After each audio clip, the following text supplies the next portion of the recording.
हरि ओम तत्सत् श्रीमते रामचंद्राय नमः। ओम नमः परमहंसास्वादित चरण कमल चिन्मकरंदाय भक्तजन मानस निवासाय श्री रामचंद्राय प्रहराद नारद पराशर पुंडरीक व्यासाम्बरीश शुक शौनक भीष्म दाल्म्यान् रुक्मांगदार्जुन वशिष्ठ विभीषणादीन् पुण्यानिमान् परम भागवतान् नमामि। भक्त भक्ति भगवंत गुरु चतुर नाम वपुएक,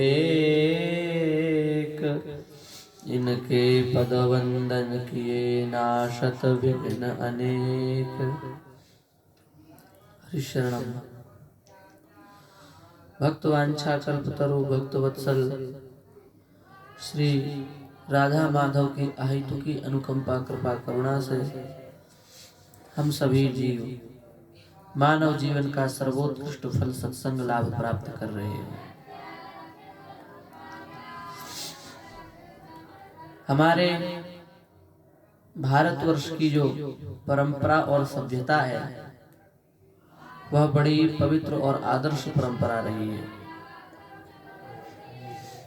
इसी आदर्श पवित्र परंपरा का वर्णन हमारे पुराणों में, हमारी स्मृतियों में, हमारे आर्ष ग्रंथों में किया गया है।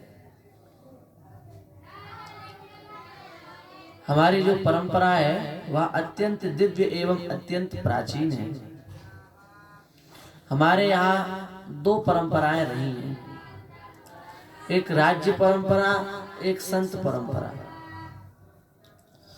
गेट बंद करो। एक राज्य परंपरा, एक संत परंपरा। पर विशेषता यह रही है कि संत परंपरा के अंतर्गत ही राज्य परंपरा होती थी। जो भी राज्य परंपरा चलती थी वो संत सत्ता के अधीन होकर के चला करती थी। आप भगवान श्री राम का राज्य देखो, भगवान श्री कृष्ण का राज्य देखो, श्री पृथ्वी महाराज का राज्य देखो, श्री प्राचीन भरी जी का राज्य देखो, श्री अम्बरीश जी का राज्य देखो। जितने भी बड़े बड़े राजा हुए हैं, किसी भी राजा को देखो, कलयुग में आप कितने ऐसे नरेश हुए हैं। चंद्रगुप्त मौर्य को देख लो आप, पृथ्वीराज चौहान को देख लो आप, आला उदल कितने बड़े वीर हुए उनको देख लो आप। कोई भी हो,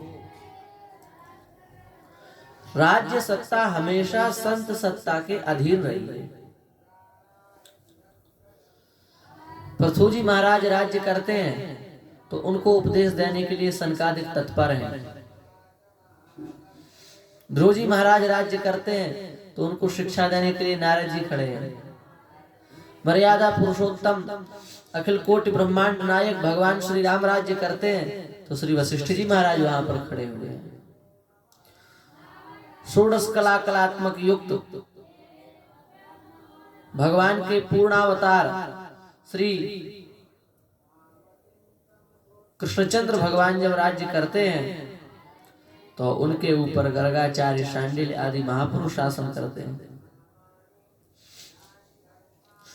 चंद्रगुप्त मौर्य आदि शासक जब राजा राज्य करते हैं तो उनके ऊपर चाणक्य अपनी शिखा पर हाथ फेरते हुए वहां खड़े रहते हैं। महाराज, किसी भी राजा के प्राचीन जितने भी राजा हुए हैं, किसी भी राजा का राज्यकाल आप देखोगे तो आपको संत सत्ता सदा सर्वदा ऊपर मिलेगी, राज्य सत्ता सदा सर्वदा नीचे मिलेगी। पर कुछ दिनों से, कुछ वर्षों से यह परंपरा लुप्त हो रही है। संत सत्ता का राज्य सत्ता के द्वारा जैसा आदर होना चाहिए वैसा आदर नहीं हो पा रहा है। इसलिए महाराज राष्ट्र की दुर्गति है। नहीं तो सतयुग में कितनी संपन्नता थी, भारतवर्ष की संपन्नता कितनी थी, इसका आप आकलन नहीं कर सकते। मरुत नाम के राजा के राज्य में ऐसा यज्ञ हुआ था कि उसके पूरे यज्ञ के संपूर्ण पात्र स्वर्ण के थे, स्वर्ण के अतिरिक्त तो वहां कुछ था ही नहीं। उन सभी पात्रों को जब फेंका गया यज्ञ होने के बाद में तो उनका पहाड़ बन गया, इतनी भारी संख्या में स्वर्ण था। त्रेता में सोने की लंका ही थी। दशरथ जी के पास कितना धन था त्रेता में, अवधराज सुरराज स्याही, दशरथ धन सुन ननद लजाही। दशरथ जी का धन सुन करके बड़े बड़े राजाओं का भी मान मर्दन हो जाता था। कहां तक कहें बड़े बड़े देवता भी दशरथ जी के धन को सुन करके सकुचा जाते थे, उतना धन देवताओं के पास भी नहीं था। द्वापर में देख लो, भगवान श्री कृष्णचंद्र की द्वारिका, कंस की मथुरा, व्रज की वसुंधरा कितनी संपन्न है, कितनी सस्यश्यामला है, कितनी उर्वरा है, कितनी उपजाऊ है। 9 लाख गाय नंद के द्वारे, 9 लाख गाय हैं नंद बाबा के पास में, अपार धन संपत्ति समृद्धि है, तो किसी प्रकार का अभाव नहीं रहा। द्वापर में भी अपार धन संपत्ति हमारे पास रही और कलयुग में भी अपार धन संपत्ति हमारे पास में रही। कितने शासक विदेशी आक्रांता आए जिन्होंने हमें लूटने का प्रयास किया, मुगल आए, तुगलक आए, फ्रांसीसी आए, डच आए, कितने प्रकार के शासक, कितने प्रकार के विदेशी आक्रांताओं ने भारत पर आक्रमण किया, कितने मंदिरों को लूटा, कितना लूटा, पर उस सब के बाद में भी वे भारत को धन संपत्ति से युक्त ही देखते थे। हजारों वर्ष लूटने के बाद भी आज से केवल 250 वर्ष पहले जब मैकॉले नाम का एक अंग्रेज ऑफिसर, थॉमस वेब मैकॉले जिसका पूरा नाम था, जब वह भारतवर्ष में आया तो इतना लुट जाने के बाद भी वो भारतवर्ष के बारे में क्या कहता है महाराज, ध्यान देने योग्य बात है। वो कहता है, लिखा है, नवदे द्यावनीम भाषाम प्राणैः कंठगतैरपि, विदेशी भाषाओं का प्रयोग नहीं करना चाहिए, भले ही प्राण तक कंठ तक प्राण आ जाए। पर आप लोगों को विश्वास नहीं होगा, इसलिए हम उसी की भाषा में आपसे कह रहे हैं। भारत का भ्रमण करके उसने एक बहुत विशेष लेख बनाया और लंदन में जाकर के उसने उस लेख को पढ़ा, तो उसका केवल एक अंश हम आपको सुनाना चाहते हैं। वो वहां पर कह रहा है कि I have travel length and breadth of in this country India. हमने भारतवर्ष में, संपूर्ण भारतवर्ष का पूर्व से लेके पश्चिम तक, उत्तर से लेके दक्षिण तक संपूर्ण भारतवर्ष का हमने भ्रमण किया। बट लेकिन I have never seen a person who is a beggar and who is a thief of in this country India.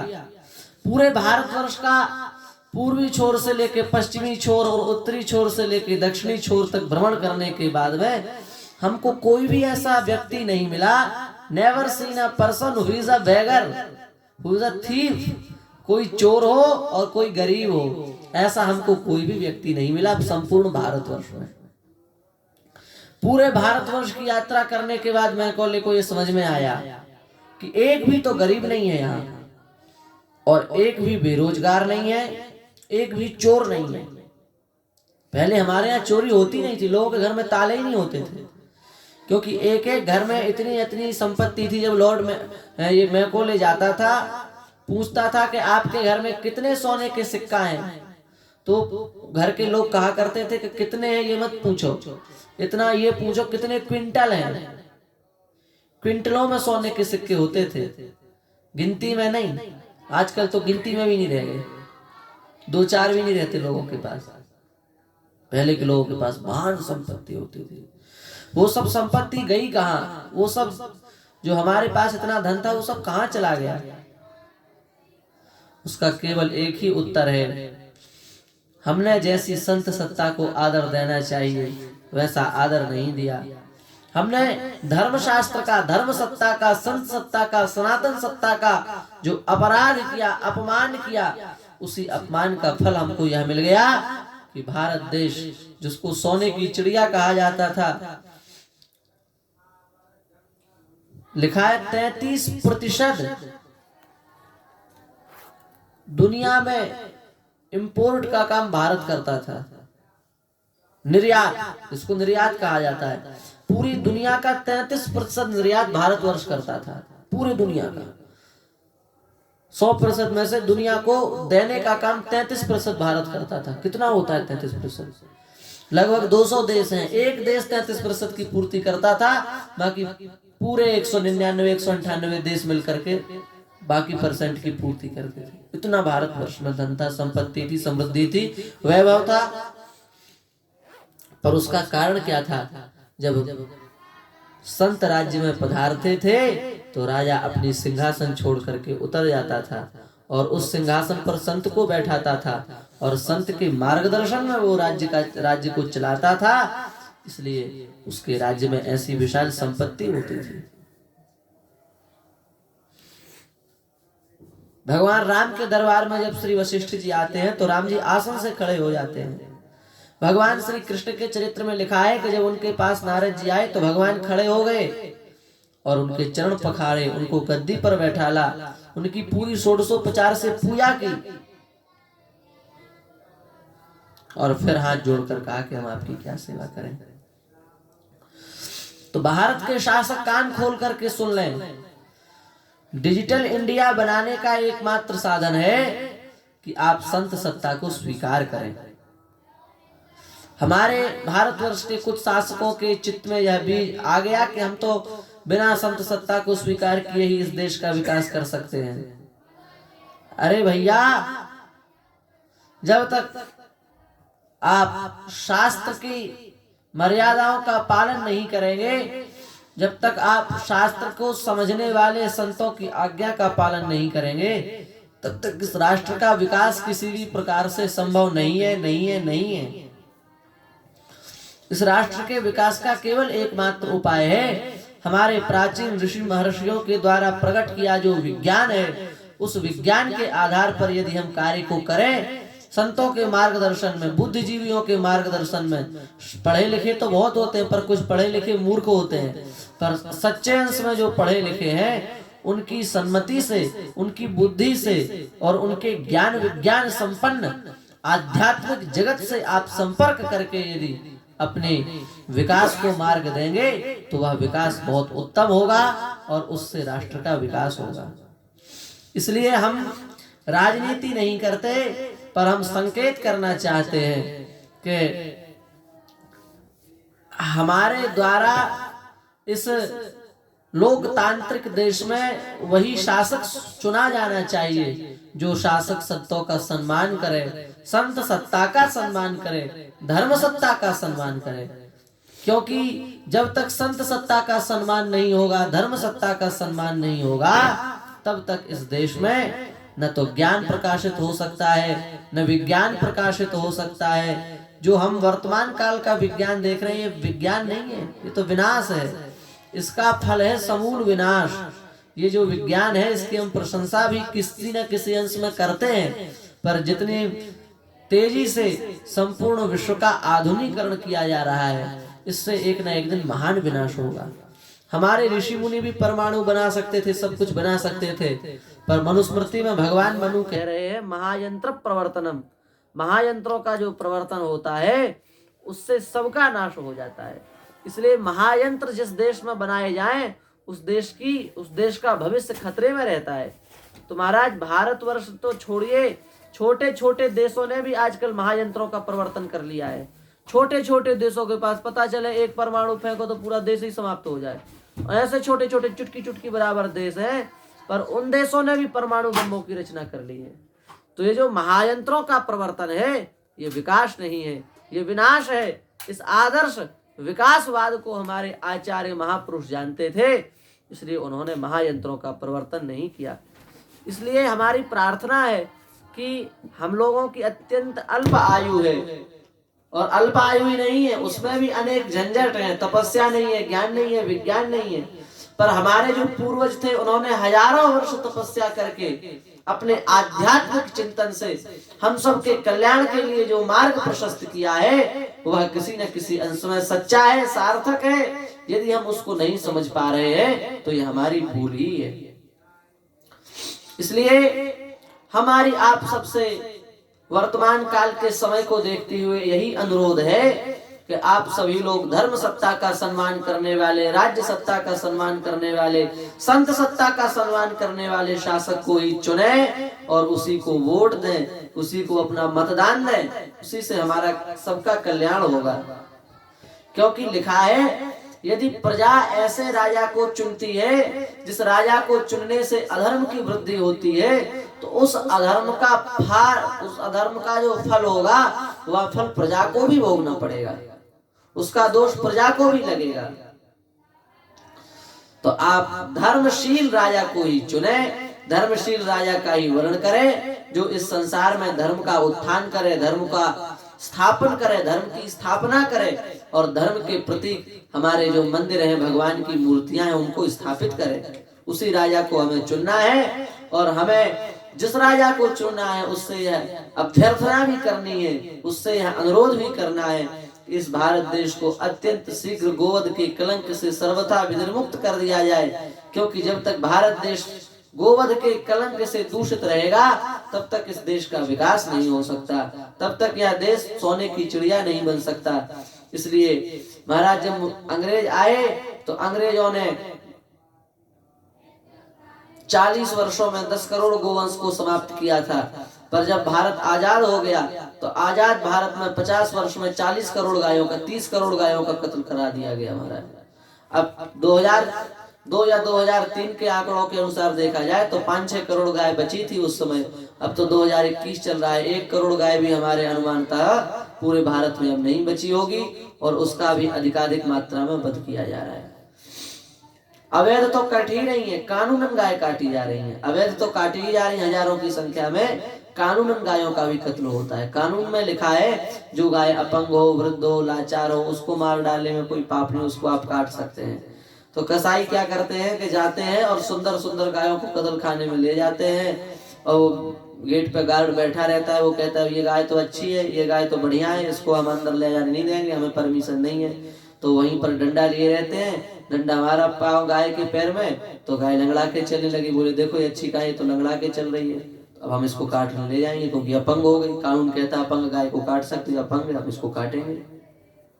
कान काट दिया, किसी की नाक काट दी, किसी का पैर काट दिया, किसी की पूंछ काट दी। इस प्रकार से अच्छे अच्छे सुंदर सुंदर गायों को, सुंदर सुंदर बैलों को, नंदी बछड़ों को अपंग कर करके और महाराज भयंकर मात्रा में काटा जा रहा है। एक एक कत्ल खाना ऐसा है जिसमें 10-10 हजार गाय कटती है।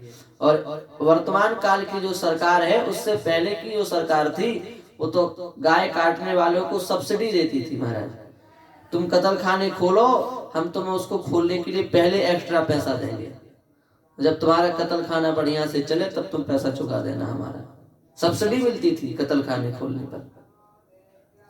इसलिए हमारी प्रार्थना है कि जो गौवंश बचा है उस गौवंश को भी यदि हम पूर्णतः बचा सकें तो भारत देश का बहुत शीघ्र विकास होगा। और यदि गौवंश कटता रहा तो एक दिन वह समय दूर नहीं है जब गाय दिखना बंद हो जाएगी, गाय का स्वरूप दिखना बंद हो जाएगा। धर्म कार्यों के लिए तो गाय की अत्यंत आवश्यकता है। बिना गाय की उपस्थिति में धर्म कर्म हो ही नहीं सकते। बिना गाय के घी से, दुग्ध से, दही से कोई भी पूजन संपन्न होता ही नहीं है। भगवान गाय के दुग्ध के अलावा अन्य किसी पशु के दुग्ध को छूते भी नहीं है। इसलिए आप जो अभिषेक करते हैं शंकर जी का दुग्ध से अथवा पंचामृत से, भगवान विष्णु का खूब अभिषेक करते हैं, घी से खूब बत्तियां जलाते हैं, पर यदि उसमें गाय की पवित्रता नहीं है, गव्य पदार्थ नहीं है, तो वो सब आपका व्यर्थ हो रहा है, उससे कोई लाभ नहीं है। इसलिए धर्म कर्म के लिए तो गाय को बचाना अत्यंत आवश्यक है। सब दृष्टि से देखा जाए, विकास की दृष्टि से भी, आर्थिक दृष्टि से भी, धार्मिक दृष्टिकोण से भी, किसी भी दृष्टिकोण से देख लिया जाए। अरे किसी भी दृष्टिकोण को छोड़ो भाई, सीधा सीधा देखो कि किसी प्राणी को मारने में कितना कष्ट होता होगा, तो कम से कम अपनी हृदय की वेदना को समझते हुए भी यदि देखा जाए तो गाय सर्वथा अवध्य है। हम तो कहते हैं प्राणी मात्र सर्वथा अवध्य है। गाय को तो, गाय की बात छोड़ो, कितने बुकरे काटे जाते हैं, कितने ऊंट काटे जाते हैं, कितने महाराज सुअर काटे जाते हैं, जिंदा भट्टी में पटक दिया जाता है, सुअरों को जल जाते हैं, बैगन के जैसे भून जाते हैं महाराज जीवित अवस्था में। तो इन सब, ये सब भी प्राणी है, इनके भीतर भी वही आत्मा है जो गाय के भीतर है, इसमें दो राय नहीं है। इसलिए गाय के वध के साथ साथ इस संपूर्ण भारतवर्ष को पशु वध के कलंक से मुक्त कर देना चाहिए। वे जब पशु मरते हैं और उनकी जब चीख निकलती है, उनकी जो आत्मा का दुख निकलता है, और जब वो वायुमंडल के परमाणु में फैलता है महाराज, तो सबके चित्त को दूषित कर देता है, सबके मन को दूषित कर देता है। और जब चित्त दूषित हो जाता है, मन दूषित हो जाता है, तो फिर ना भजन बनता है, ना साधन बनता है, ना पूजन बनता है, ना बुद्धि आती है, कुछ नहीं, फिर सत्यानाश हो जाता है। इसलिए आप बहुत बुद्धि से और बहुत ध्यान से अपना मतदान करें और सरकार से ये अनुरोध करें कि वो अत्यंत शीघ्र भारतवर्ष को पशुवध के कलंक से, गोवध के कलंक से मुक्त करे। तभी हमारा भारतवर्ष पुनः विकास के मार्ग पर, वस्तुतः वास्तविक विकास के मार्ग पर प्रशस्त हो पाएगा और अपने लक्ष्य तक पहुंच पाएगा। इसी भाव के साथ श्री ठाकुर जी को प्रणाम करते हुए, भारत माता को प्रणाम करते हुए, इस भारत की माटी को प्रणाम करते हुए हम अपनी वाणी को विराम देते हैं। श्री वृंदावन बिहारी लाल की जय।